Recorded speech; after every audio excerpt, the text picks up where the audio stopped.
In 2022, a crocodile leather handbag sold at Christie's in Hong Kong for $420,000, more than the median American home price, more than most people earn in a decade. It weighed less than a kilogram and could hold a phone, a wallet, some lipstick, and not much else. The bag was a Hermes Birkin, and the strangest part, it wasn't even close to the most expensive one ever sold. Now, you might hear that and think, this is a story about obscene luxury, about rich people spending absurd money on status symbols. And yes, it is that, but it's also something far stranger. Because the vintage bag market, a world of obsessive collectors, elaborate authentication rituals, and handbags that outperform the S&P 500, reveals something deeply weird about how human beings assign value to objects and why we want the things we want. For most of human history, carrying things was a practical problem, not a fashion statement. Medieval Europeans carried rough cloth drawstring bags. Ancient Romans used small leather pouches tied to their belts. The bag existed to solve one unglamorous question: where do I put my stuff? Everything changed in the 17th century when aristocratic European women began wearing gowns with no pockets. This was not an accident of fashion, it was a social signal. Pockets implied you carried things. Carrying things implied you were not wealthy enough to have servants do it for you. So pockets disappeared, and in their place came the reticule, a small decorative bag worn on the wrist. Instantly, a practical object became a symbol. The bag had crossed a line it would never cross back. By the 19th century, Louis Vuitton, a young trunk maker in Paris, noticed that traditional dome-topped luggage could not be stacked on railway cars. He redesigned trunks with flat tops and moisture-resistant coated canvas. He was solving an engineering problem. He had no idea he was founding one of the most valuable fashion houses in history. The 20th century did the rest. Women entered the workforce. They needed bags that could carry documents, cosmetics, and keys. Coco Chanel introduced the quilted 255 in 1955, named for its birth month and year, with a chain strap that freed women's hands. Gucci released its bamboo bag in 1947, using bamboo handles because post-war shortages made leather scarce. Constraint produced invention. The accessories industry was learning that limitation was often its best creative partner. But none of this explains the Birkin. The Birkin bag was created because an actress complained on an airplane. In 1981, Jane Birkin was seated next to Jean-Louis Dumas, chief executive of Hermes, on a flight from Paris to London. Her straw bag fell from the overhead compartment, scattering its contents across the cabin floor. She told Dumas she could never find a leather weekend bag she actually liked. He pulled out a diary. Together, they sketched a design on the back of a sick bag. 3 years later, Hermes released the Birkin. Expensive, simple, made by hand by a single craftsperson, each bag taking between 18 and 25 hours to complete, and deliberately, almost aggressively, difficult to buy. Here's where the story gets genuinely strange. Hermes does not put Birkins on shelves. They have never run a single advertisement for the bag. If you walk into a store and ask for one, you will almost certainly be told none are available. To acquire a Birkin through official retail channels, you typically need a purchase history with the brand, proof that you have already spent significant money on scarves, belts, and smaller goods. You are, in effect, auditioning to spend $10,000. This is not an accident. It is the entire strategy. Artificial scarcity, institutionalized desire.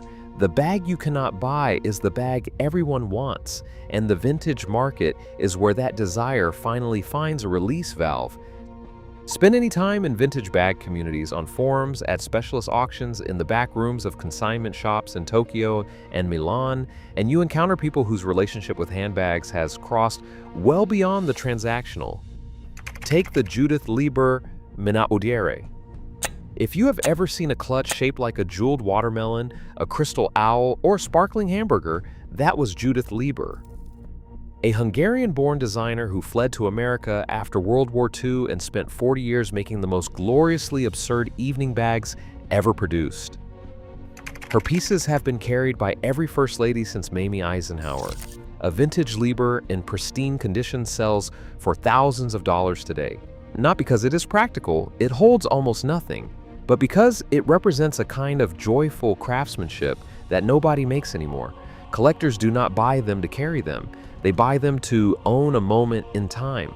Then there is the vintage Chanel market, which functions almost like a commodity exchange. Collectors track serial numbers, they authenticate hardware with magnifying glasses, and they debate whether the leather oxidation on a particular bag is consistent with Paris production in 1992 or with a 1994 Milan piece. It sounds eccentric, but here is what is fascinating: they are almost always right. The authentication community has developed a body of knowledge about stitching tension, about the precise shade of Chanel's gilt hardware across different decades, about the weight of Hermes leather before and after they changed tanneries in the late 1980s, that no official source has ever compiled. It exists entirely in the collective memory of people who simply paid very close attention for a very long time. In 2021, money poured into vintage bags with a ferocity that startled even veteran dealers. The pandemic had shut down travel and disrupted traditional luxury spending, and resale platforms reported transaction increases of 40% or more in a single year. Auction houses that had treated handbags as a footnote category suddenly devoted entire sales to them. Financial analysts started writing seriously about Birkins as alternative investments, and the numbers supported them. A 2017 study by researchers at Bayes Business School found that Birkin bags had outperformed both the stock market and gold over 35 years. A bag purchased in 1980 and sold today would have generated an annualized return of around 14%. The S&P 500 over the same period returned roughly 12%, a leather rectangle, more profitable than the American stock market. This created an entirely new class of buyer, the speculator. People who had never cared about fashion began purchasing Hermes hoping to flip it, and predictably, the counterfeits followed. The counterfeit luxury bag industry is estimated to generate over $30 billion annually. A convincing fake Birkin can be purchased for a few $100s. So authentication startups emerged. One company developed AI that analyzes microscopic leather fiber patterns to distinguish genuine from fake. The technology exists in part because the stakes are now high enough to justify it. Step back from the auction prices and the authentication drama for a moment. There is something genuinely curious underneath all of it. The vintage bag market is, at its core, an argument about memory, about the way certain objects hold time inside them.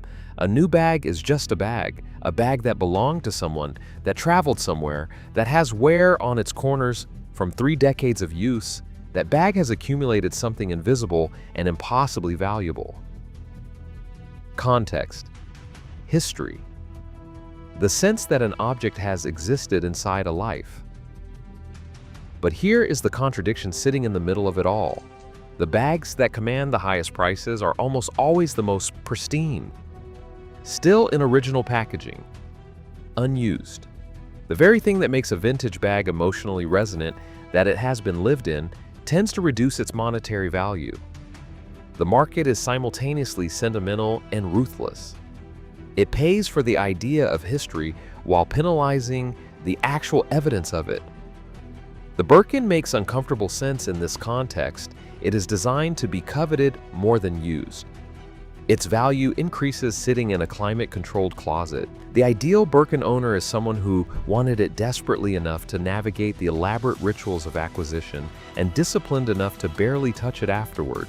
You could read that as a story about luxury, or as something more universal. The things we want most are often the things we keep at a distance. We collect them, we photograph them, we debate their authenticity, and sometimes we forget to just carry them.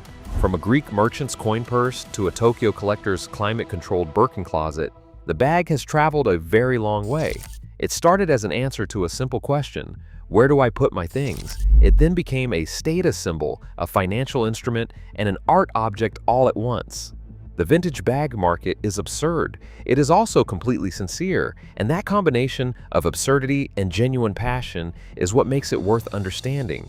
Because the people who spend years learning to authenticate a 1991 Chanel by the weight of its chain, or who track down a Liber crystal owl in perfect condition, or who wait 3 years for a bag they can barely afford, are not irrational.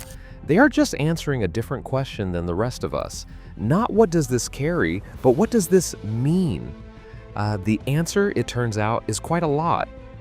If you've ever owned a vintage bag with the story behind it, or if you think paying $420,000 for a handbag is the most insane thing you've ever heard, tell us about it in the comments.